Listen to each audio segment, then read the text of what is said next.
क्रमांक 3 चे एकूण 1311 एकूण मतदार आहेत।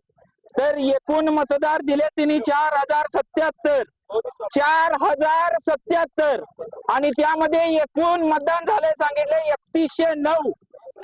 2 नंबरचा भाग आहे की 9 नंबरच्या वार्डामध्ये एकूण 701 मतदान झाले असे दाखवले, तर झाले 708। म्हणजे एकूण 7 ते 8 मतदान कुठे गेले? किती चुकीचं आहे बघा। तर सांगलीच्या आष्टामध्ये पवारांच्या राष्ट्रवादीच्या कार्यकर्त्यांनी स्ट्रॉंग रूमच्या बाहेर या ठिकाणी ठिय्या दिलेला आहे।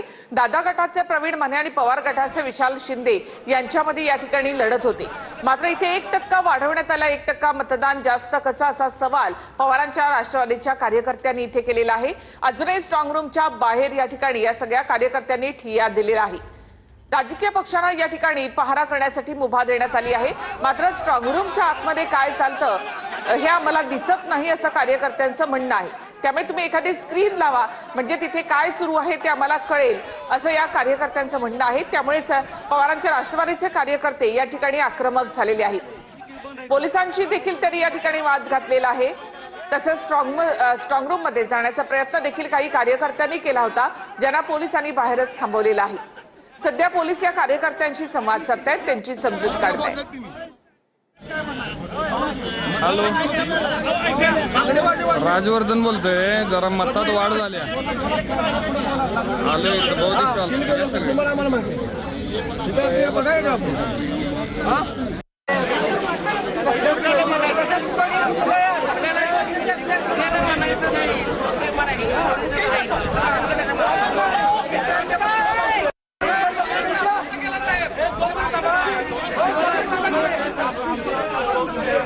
त्यांनी स्ट्रॉंग रूमच्या बाहेर ठिय्या दिलाय।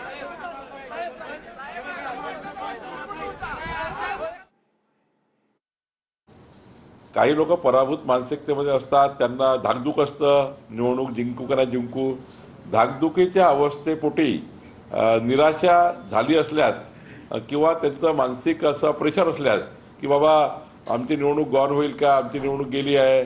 काही लोकांना मग त्याचं राजकारण करायचं असतं, निवडणूक हरण्यापूर्वीच पराभव त्या ठिकाणी दिसतो। अशा वेळी अशा भूमिका लोक घेत असतात। संघर्ष हा वाढू शकतो, कारण कार्यकर्त्यांना नाही, संघर्ष वाढूच नाही ना, कारण त्या ठिकाणी युएम एक सुरक्षित आहे।